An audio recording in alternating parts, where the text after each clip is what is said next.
حضرت ابراہیم علیہ السلام نے ذوالحج کی 8ویں رات ایک خواب دیکھا جس میں کوئی کہنے والا کہہ رہا ہے بے شک اللہ تمہیں اپنے بیٹے کو ذبح کرنے کا حکم دیتا ہے۔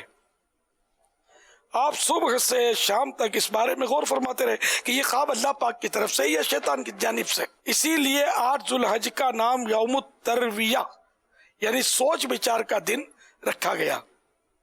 9ویں رات یعنی 9th نائٹ پھر وہی خواب دیکھا اور صبح یقین کر لیا کہ یہ حکم اللہ پاک کی طرف سے ہے۔ اسی لیے 9 ذوالحج کو یوم عرفہ یعنی پہچاننے کا دن کہا جاتا ہے۔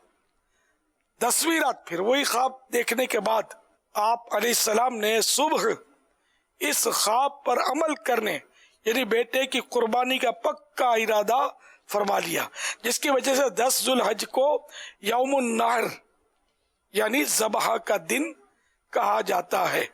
یہ تفسیر کبیر جلد 9 پیج نمبر 346 سے لیا گیا۔ اچھا، اب مزید لکھا ہے بیٹے کی قربانی سے روکنے کی شیطان کی ناکام کوششیں۔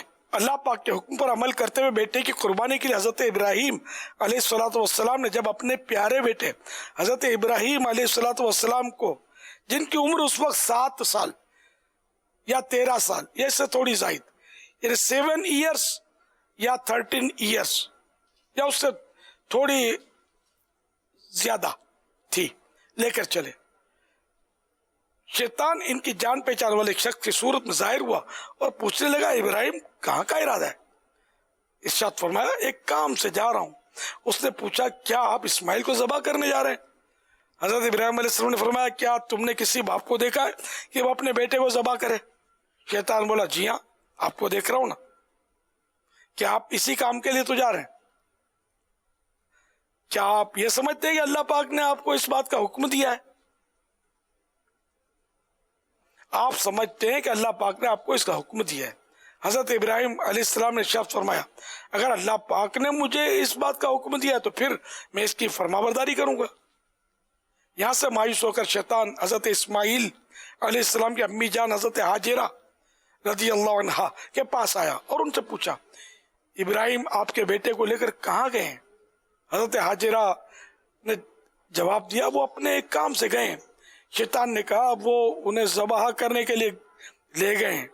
حضرت حاجرہ رضی اللہ تعالی عنہ نے فرمایا کیا تم نے کبھی کسی باپ کو دیکھا ہے کہ وہ اپنے بیٹے کو ذبح بھی کرے؟ شیطان نے کہا وہ یہ سمجھتے ہیں کہ اللہ پاک نے انہیں اس بات کا حکم دیا ہے۔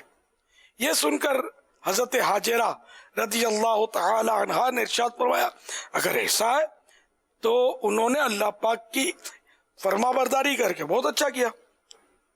اس کے بعد شیطان حضرت اسماعیل علیہ السلام کے پاس آیا اور انہیں بھی اسی طرح سے بہکانے کی کوشش کی، لیکن انہوں نے بھی یہی جواب دیا کہ اگر میرے ابو جان اللہ پاک کے حکم پر مجھے ذبح کرنے لے جا رہے ہیں تو بہت اچھا کر رہے ہیں۔ جب شیطان باپ بیٹے کو بہکانے میں ناکام ہوا اور جمرے کے پاس آیا تو حضرت ابراہیم علیہ السلام نے اسے 7 کنکریاں ماری۔ کنکریاں مارنے میں شیطان آپ کے راستے سے ہٹ گیا۔ یہاں سے ناکام ہو کر شیطان دوسرے جمرے پر گیا۔ فرشتے نے دوبارہ حضرت ابراہیم سے کہا اس سے ماریے۔ آپ نے اسے 7 کنکریاں ماری تو اس نے راستہ چھوڑ دیا۔ اب شیطان تیسرے جمرے کے پاس پہنچا۔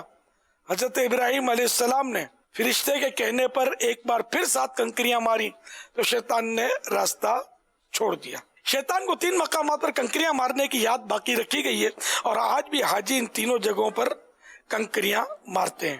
حضرت ابراہیم علیہ السلام جب حضرت اسماعیل کو لے کر کوہ صبیر پر پہنچے تو انہیں اللہ پاک کے حکم کی خبر دی، جس کا ذکر قرآن کریم میں ان الفاظ میں ہے یا بنی انی ارا فی المنام انی اذبحک فانظر ماذا ترى۔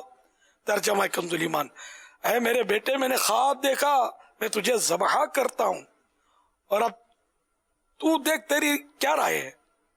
فرما بردار بیٹے نے یہ سن کر جواب دیا یا ابت افعل ما تؤمر ستجدنی انشاء اللہ من الصابرین۔ ترجمہ کنز ایمان، اے میرے باپ کیجئے جس بات کا آپ کو حکم ہوتا ہے، خدا نے چاہا تو قریب ہے کہ آپ مجھے صابر یعنی صبر کرنے والا پائیں گے۔ یہ فیضان نظر تھا یا کہ مکتب کی کرامت تھی، سکھائے کس نے اسماعیل کو آداب فرزندی۔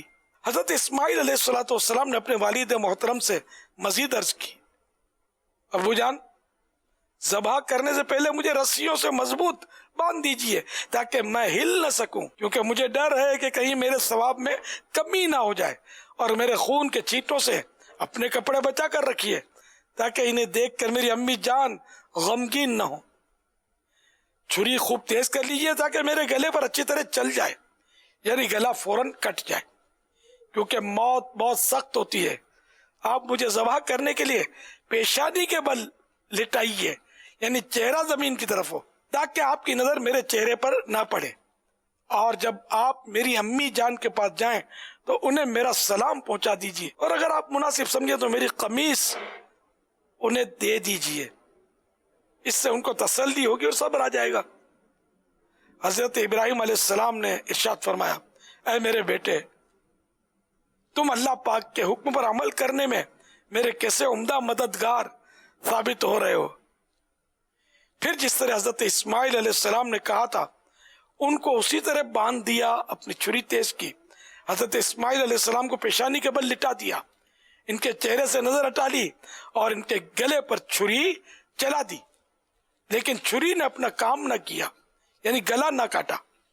اس وقت حضرت ابراہیم علیہ السلام پر وحی نازل ہوئی، ترجمہ کنز الایمان، اور ہم نے اسے ندا فرمائی کہ اے ابراہیم، بے شک تو نے خواب سچ کر دکھایا، ہم ایسا ہی صلہ دیتے ہیں نیکوں کو، بے شک یہ روشن جانچ تھی، اور ہم نے ایک بڑا ذبیحہ اس کے فدیے میں دے کر اسے بچا لیا۔ حضرت ابراہیم علیہ السلام نے جب حضرت اسماعیل علیہ السلام کو ذبح کرنے کے لیے زمین پر لٹایا تو اللہ پاک کے حکم سے حضرت جبرائیل علیہ السلام بطور فدیہ جنت سے ایک مینڈا یعنی دمبا شیپ لیے تشریف لائے، اور دور سے اونچی آواز میں فرمایا، اللہ اکبر اللہ اکبر۔ جب حضرت ابراہیم علیہ السلام نے یہ آواز سنی تو اپنا سر آسمان کی طرف اٹھایا اور جان گئے کہ اللہ پاک کی طرف سے آنے والی آزمائش کا وقت گزر چکا ہے، اور بیٹے کی جگہ فدیے میں مینڈا یعنی شیپ بھیجا گیا ہے، لہذا خوش ہو کر فرمایا، لا الہ الا اللہ واللہ اکبر۔ جب حضرت اسماعیل علیہ السلام نے یہ سنا تو کہا، اللہ اکبر وللہ الحمد۔ اس کے بعد سے ان تینوں پاک حضرات کے ان مبارک الفاظ کی ادائیگی کی یہ سنت قیامت تک کے لیے جاری و ساری ہو گئی۔ صلو علی الحبیب صلی اللہ تعالی علی محمد۔